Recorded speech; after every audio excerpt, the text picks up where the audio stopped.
Welcome back. Welcome back to the third option. This is Rick and Judy. Guess which one's Rick? Guess which one's Judy? Today we are tackling some more miracles Mm. of Jesus. We've been speaking about the miracles of abundance, the miracles of healing, and we're talking about not just the miracle itself, but what it What reveals what to they us. mean? All the miracles, they speak something to us. They reveal something about God, something about the kingdom, and sometimes something about us. So this time we're going to move to another category of the miracles of Jesus. We just We categorized them. categorize these miracles, the miracles of nature, the miracles of nature, where these miracles were not we're not a healing of a person's body. They actually involve nature. I mean, we'll talk about Jesus walking on water. We'll talk about him cursing the fig tree, calming the storm. So, and these miracles of nature, they speak to us, of course, about the divinity of Jesus for sure, because these are way big. These are, I mean, a miracle of a healing is is a very amazing thing, but it's a cure. But people have seen those more often. Even in the Old Testament prophets of the past, sometimes there would be miracles and healings that would happen, but to walk on water, to do the things that Jesus did, it was amazing. There'd never been anyone quite like him. So it reveals and speaks to us about his authority, his divinity, and of course his mastery over nature. So the first miracle that we'll talk about will be one that we all know about, where Jesus calmed the stormy sea, right? Calm the sea. So the setup of this is I think they had just fed the 5,000 and Jesus, wait. No, I'm mixing it up. So this one, Jesus, are we doing calm the Where storm? he calmed the storm. Yeah. Yeah, So yeah. this was when He they was were asleep in the all boat. in the boat Yeah, together. yeah, Sorry, I'm yeah. mixing them up. Well, see, I've done that so long, I've confused and I've conflated the 2 stories sometimes when I've told them. One where he's asleep in the boat and he calms the sea, then there's another one where he's walking on water, Yeah. and it's not a storm, but The it's waves, windy. yeah, the waves are unruly. Yeah. But this one is specifically when Jesus was sleeping in the boat and the disciples were all awake and they were freaking out because, I mean, they're learned fishermen, so it had to have been bad And they for thought them they were to, gonna die. yeah, They tried to wake Jesus up and they said, "Don't you care that we perish?" There's so much there are sermons in this, but one of the first things that I see when we talk about that is that, number 1, that he was asleep in the boat during a storm, and it's interesting, it's almost like they couldn't wake him up for a while. It's like they're trying and they're like and they said something that you'll hear people say to this day sometimes in some of the storms of their life, "Lord, don't you care? Don't you care? I'm dying here." I think one of the things it shows us is that he doesn't always prevent the storm from happening, but he overcomes whatever the storm is. Because the truth is, at the beginning of the story, he says, "Let's go to the other side." They were going to the other side. That's why Jesus could rest and sleep in that boat because they were going to the other side. So it didn't really matter to him personally if it was stormy or if it was sunny. They were going to the other side. That Mhm, was just a fact to him. So he was mhm, all was going to be well. Ultimately, it was going to be fine. But they didn't know that. Even though mhm. he had said that, we're going to the other side, they didn't know that or they forgot that or something because of the current situation, and it got so bad that they thought they were going to sink out in the middle of the sea and they were going to drown and die out there. And the fact is that that was not going to happen in this particular instance. They were going to the other side. So when Jesus calmed the storm, he didn't do it for him personally, and he didn't have to calm the storm in order for them to make it to the Yeah, other he side. could have just Just let the helped storm them go. see that they could make it through the storm together. But He didn't do he that. did it for their emotions. He Yeah. did it because, they were in turmoil, and so he did it to calm them. It's, a way of you seeing his compassion in this miracle, like his divinity in that he could He cared about how they calm the felt. storm, his compassion for their emotions Right, and he their wasn't fear. saving Yeah. their life. They were going to make it, Mm. but he calmed the emotions because what was going on inside them was what happened outside them. See, they were at that time they were still more majorly influenced by the circumstance around them. I say often that the storm around them became the storm inside them. But Jesus, the Prince of Peace, who carried peace within him, that peace within him manifested as peace around him Around when he him. spoke to the sea. So that tells us something about how the kingdom worked, because Jesus said the kingdom is within you. We know that the kingdom is within us, according to the Bible, That's really good. and so when we learn to access and we as we become more aware of, as Philemon verse 6 says, that that good thing that's within us, Mhm. Christ in you, the kingdom in you. It's called so many things.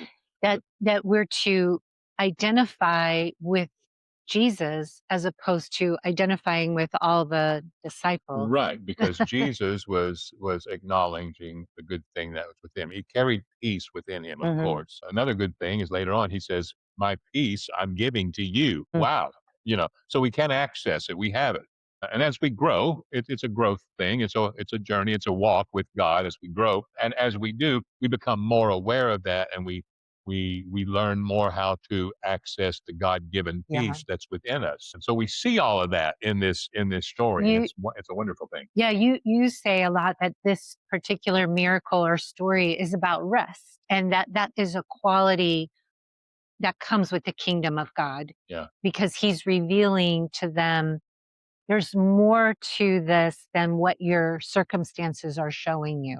right. And ultimately, they were going to be fine. And ultimately, we're all going to be fine. And sometimes it does get hard. I mean, sometimes it really gets hard, and God knows that. Mm. But ultimately, one way or the other, we are safe. We were talking this morning at the breakfast table. We were talking about how secure we really are in God, and how someday, in ages from now, humanity is going to look back on this adventure that we've all been a part of, and we're going to say, "Wow, what an adventure that was." I mean, most of us we have experienced the depths of great pain, Low great lows. darkness, great senses of being lost and all and so on. But here we are. Mhm. And humanity, we experience this full range of emotions and experiences Great through life. highs, great Great highs, highs, but great some lows, very, very hard lows but at that we times. made it through. But we're safe because Mhm. we are in Him. We are Mm. wrapped up in Him. And so this parable also our parable, wasn't a parable. The miracle, Miracle. it points to faith in him. We're Mhm. going to the other side, he Mhm. said. And he was with them in the storm. That was a thing too, Mm. is they weren't, it's not like 12 were going to die and one was going to survive. They were all either going to sink or swim together, but Mhm. because they were with him, they were going to be fine. It reminds me of a time where you were talking about being on the plane with somebody who was really scared that about flying, and you were like, "Look, if Yeah. I'm on the plane, we're going to get there." Yeah. And I was like, "We're all gonna be safe because 'cause Yeah. I'm gonna be safe." Right. Yeah. I had that belief. I was gonna say another really cool thing about this miracle is that the disciples then marveled at Jesus' ability to do what he did, and I think it struck them, wow, we have a really unusual person in our midst. You Not know what I mean? only is he a great teacher, not only can he do cures for Mhm. people, He can who is this that the calm. wind and the waves will obey him? Yeah. They obey him. So it was a very eye-opening awareness that we are in the presence of someone very significant. Yeah, and when you think of it, it's only the one that's greater than the creation itself, you would think would be able to do that, and so that gives us an assurance that there Mhm. is someone bigger. We have a source bigger Right. than the creation or the circumstances that we're in right now, and that's what helps us. That's what I know I do personally when I'm in a situation where it's like, "Okay, I'm too small right now," or I'm feeling small in this situation, and I'm going to my source because I know I've got a source that's bigger than anything.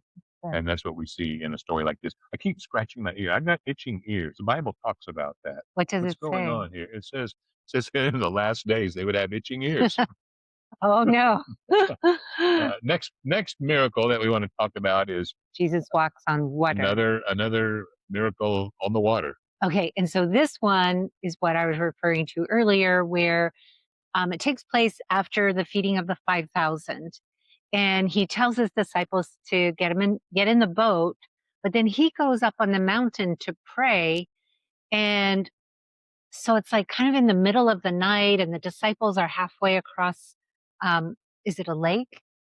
Oh, the Sea of Galilee See- lake, a small sea, but it's pretty big. So Jesus is not bound by time and space, I guess. He's able to just walk to them on the water, which understandably would freak them out. And they were fearful, like frightened to the core. They see this ghost walking on the water towards They them. did think it was a spirit, didn't they? Yeah, They thought, and that was because you would think, okay, a spirit, if you believe in that, possibly could do that. A physical body, can't do that. and Yeah, Jesus said, "It's me." yeah. And they're like, and Peter said, "Well, if it's you, then you tell me to walk on the water, and I can do it. I'll So do it." do you think that Peter was kind of testing him? Well, he said, "If it is you." If it is you, then make me do that too. Something we can point out also is that's a pretty big statement of faith. That if it's you, tell me, and I can do this. If it's you, Wow. so he's got his eyes on him, and we know that in the story that he steps out. Jesus said, "It's me. Do it." So Peter steps out and he does walk on the water, but then eventually he begins to sink because looks at the wind and the waves. And something I like to point out is even though after that Jesus would talk about his little faith, I think we misunderstand what Jesus said because actually it was great faith to say, if you tell me I'll walk I on can do water, it that's too. pretty big. And then he actually did it. How many of us out as anybody watching have they done that? I've actually tried. I think I did do it for about a tenth of a second. I think I actually stood on that water for about, Yeah. but it's hard for me to walk on a wet floor. But Peter actually walked on water. So that was big faith. And that word for little faith that Jesus said does not mean small in size. It means small in Pisto, duration. Oligo pistos. pisto, It means small sport, in duration. It was enduration. a short burst of faith. It was big faith, but it didn't last long because it Mm-hmm. said he turned, he looked at the wind and the waves. And so, there again, we were talking about this morning about how we know ourselves when we're looking at him, we're looking at a source that's bigger than us. And so if we see him, we have faith. We're looking to him, looking at him. But when we look away from that, we look at the situation and circumstances, that's when we get afraid and we can quote sink. Then we have to turn our gaze back to him in order to get back online again. And so we see that same parallel right there. Jesus told a parable about four types of ground, and Yeah, then there was one that he says it grows. That's the third type. He says, but it's not fruitful. The other two died. One seed didn't even sprout. Another one, it sprouted quickly, but then it died. it didn't last long. Didn't Yeah, last long. But then there was another one that it grew, but it didn't produce fruit on it. He said it's because of the distractions of this life, the cares of this life, the deception of money was something he said too. So it's you turn away, and the distractions or the deceptions that are going on in this life cause you to be unfruitful. And the they. fruit is the love, the joy, the peace, the faithfulness, the patience, all those things. And Peter said, if you're lacking, it's because you basically said that you forgot who you were. Yeah, you've taken your eyes off of your source and you've kind of put it on yourself. I think this miracle reminds me of in the book The Shack or the movie The Mm. Shack. There's this moment where what's the main character's name? Mac. Mac is in a boat, and he feels like he's sinking, and you hear Jesus saying, "Look at me. This isn't real. This is happening inside you. Yeah. Look at me, because if you look at me, you'll see that you're safe." Right. And I feel like in this miracle, Jesus or Peter was looking at Jesus until he started looking at the waves. And that's when he lost his balance. And then he cries out to Jesus, "Save me." Almost like Jesus wouldn't automatically save him, right? or like he thought that, Yeah, you know, maybe the doubt was that. We talked about that, maybe not, but, maybe there was doubt in, "Will he save me?" Because he had to cry out, yeah, "Master, save me." yeah. Well, Jesus saw what was going on, pretty sure he was safe, Safe, and Jesus right. was not gonna let him die right there in front of him. But, when your attention is on your circumstances, I feel like a lot of times for me, I forget that Jesus will save me. I forget it because when you're focused on yourself and your own ability, You'll come up short and sometimes. you can't do it. And so you think that Jesus can't do it either. But when your mind is more focused on who he is and what he can and does do, anything becomes I've possible, even right? said that about something as simple as the fact that God truly, really, really loves us. And I know people have told us they struggle with that Yeah. reality and they want to know how can I get more of it. Well, when we look at ourselves, often it's hard to see for some of us to see how God could love us because we see Mhm. so much that's wrong, so much that could be ungodly, so much, But if we look at Him Mhm. and we see Him who is love, and He's all of that, then we would say, well, of course He could love me, Mhm. even though I am the way I am, or I do the things I Mhm. do.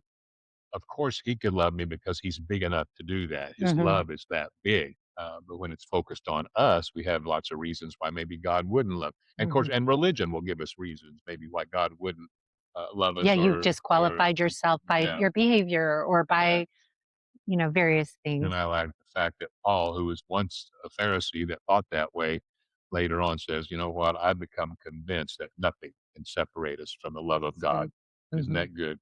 And then we have another miracle of nature that we've included in this This is an because interesting one. this is a really good one. I love this one. This was when Jesus cursed the fig tree. And why would he curse his own The creation? You poor, know what I mean? Like, it's yeah, just the the poor, poor poor fig little tree. tree that it didn't have leaves, and it didn't have figs. And the Bible says, "And the time of figs wasn't yet. It wasn't time for figs yet." Yeah, wait a minute here. But Yeah, there's a lot to learn from this yeah. miracle. Yeah. There's a lot to learn in it. The first thing that we want to point out about the fig tree was that it was, even though it wasn't time for figs, it was acting like it was going to give fig because it had leaves. So he looked on it, and it's like that fig tree's got leaves, so it should have fruit on it. When he approaches it, it has no fruit. So he Mhm. curses it and he says, "No man will eat fruit from you here on after." And he curses that. I Yeah, think one thing that's important to know is in one telling of this particular miracle, it's right after Jesus cleansed the temple. and that's connected to But this. another time, he's on his way to Jerusalem, he curses it, and then on Then his he way does it. back, Yeah. they Either they either are way, surprised by it, like, either "Oh, way, they look." both speak the same thing. It's kind of a teaching connected to the cleansing of the temple. Because the fig tree, um, uh, remember John the Baptist when he was making the way for preparing the way for Jesus. He said, "Now the axe is laid to the root of the tree." Remember, there was a tree in the Garden of Eden. It's called the knowledge of good and evil. Well, the legalistic religion is that knowledge of good and evil on steroids. Mhm. 613 rules besides the rabbinic Talmud that adds a whole lot more to it. Mm. We have all of that. Jesus told another story. He said, a man had a fig tree and it wasn't producing fruit. And somebody said, "Well, let me keep working on it. Let me keep working and dig around the roots and fertilize it." He goes, "All right, I'll give you a period of time, A year, a yeah. year." And after a year, it still didn't produce. So he says he killed the tree. Cut Mhm. it down.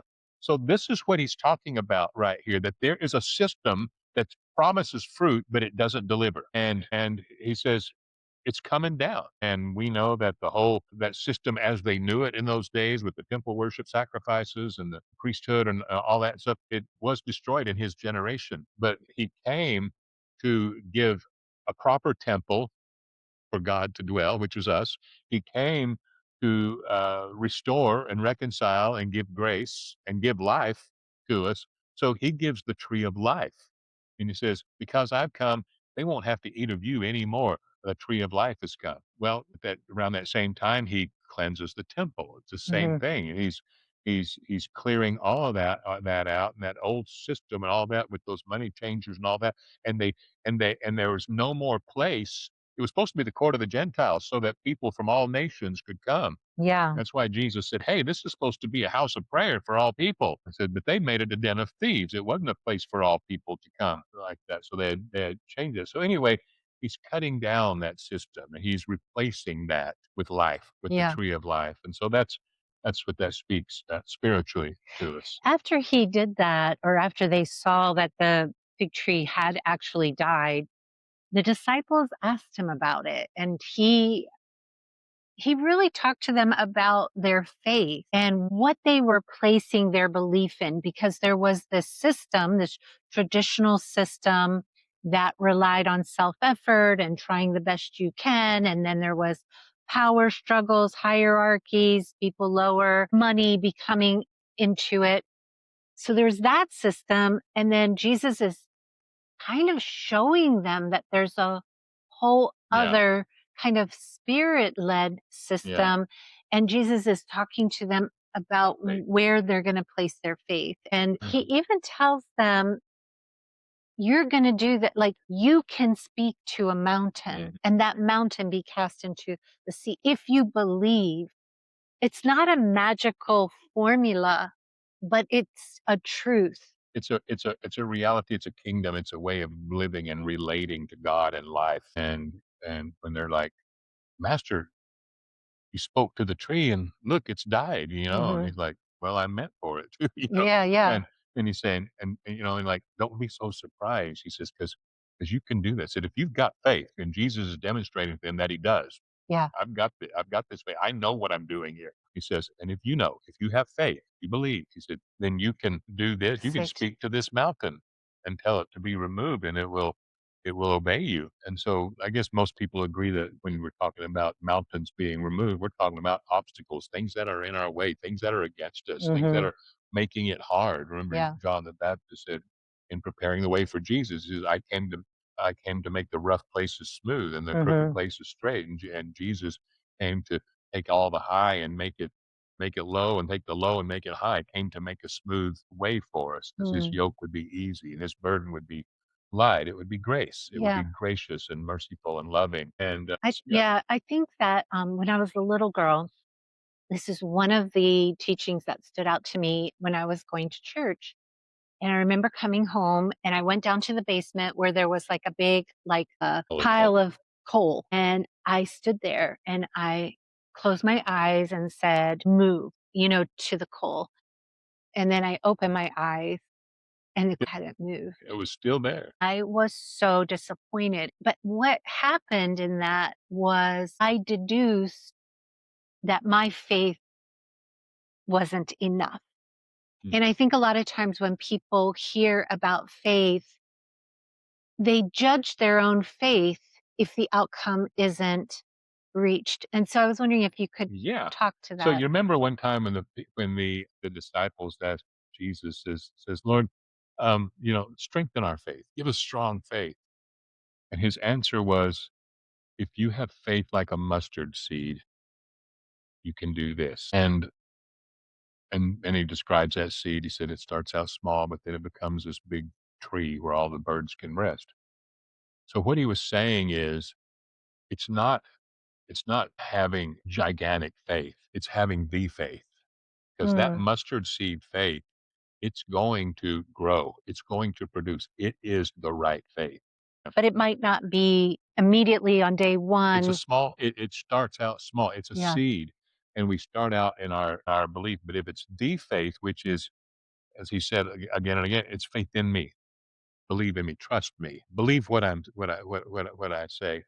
And instead of using Jesus as some kind of a rule guide of things, of the knowledge of good and evil, do this, don't do that, but as one that you can trust with your life and your eternity, that's the kind of faith that grows, and you see things grow. And as you go through life, you see things that once were the obstacle to you. Let me just give you a few right now. Inferiority complex, the feeling I was never good enough, the feeling These are like your mountains. my mountains, I had to Yeah. become somebody different than who I was because I was not acceptable. All of those kind of things that were in my way, they hindered me, they hurt me, they kept me out of the joy of life. And my faith in him grew. Now, there were a lot of things about him that I did not know in the beginning, but the truth of him continues to be unveiled to us. And pretty soon, as you see him more, it's like, oh, he does love me. That means I am Mm-hmm. lovable. That means I must be acceptable to him.